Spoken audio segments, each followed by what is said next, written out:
This is the process shot. I'm Michael. There are no basements in this place, and that's probably a good thing.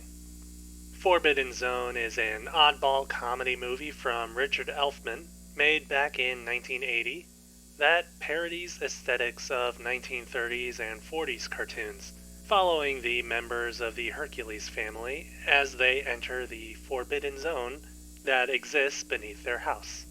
When Susan B. Hercules, aka Frenchie, enters the zone, she is taken prisoner and put in front of the king and queen of the sixth dimension.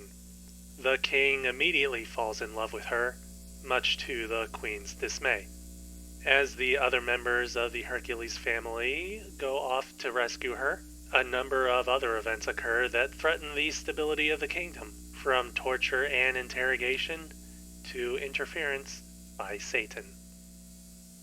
The first thing to note about the film is that it's easily one of the more demented movies to exist, playing hard and loose with its inspirations while adding a strange, offbeat brand of relative perversion and general offensiveness. There's a lot of dry humping, a handful of ethnic stereotypes, and an extremely offbeat sense of humor that discards the usual notions of common sense in comedy in favor of, well, being as unusual as possible. It almost flies in the face of the era it's paying tribute to, and it manages to do all of this while still having an actual story, with a consistent flow between scenes. The story itself isn't too badly paced either, mostly due to the film's overall energy and tone. And its lack of true depth and character development can more or less be explained by its focus on comedy and overall oddness. It's not necessarily a true excuse, but it's probably why the film is as it is. In any case, Forbidden Zone is still able to be a film that balances style and substance, though it leans more towards the former. Cinematography and editing is crucial to pulling off this style, emulating the shots of 1930s films and cartoons, and the rapid and unreal movement and pacing of those as well. It's a style that's injected into every scene, every set piece, and every line of dialogue.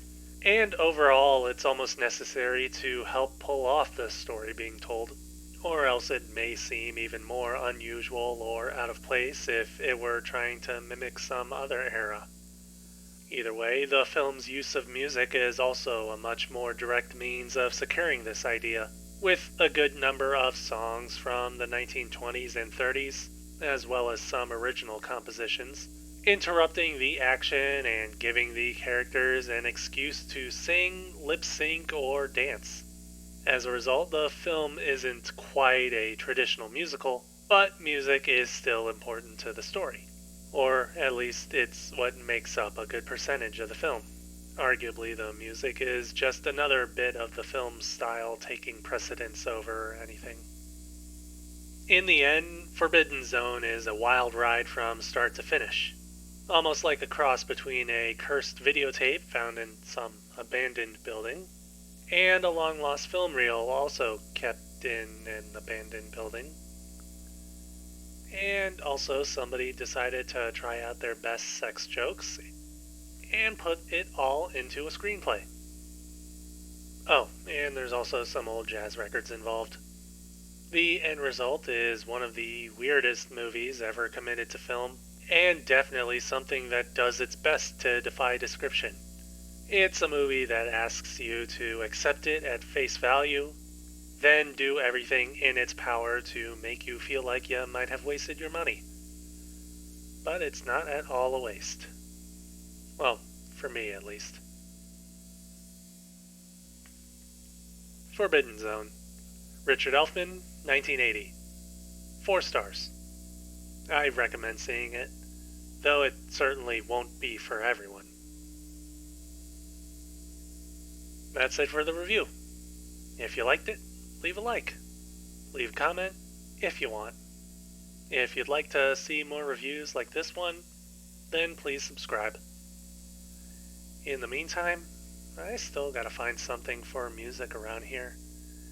They keep giving me movies with good soundtracks, and I want to play them when I'm not recording. Then again, I need the actual soundtracks to play, too.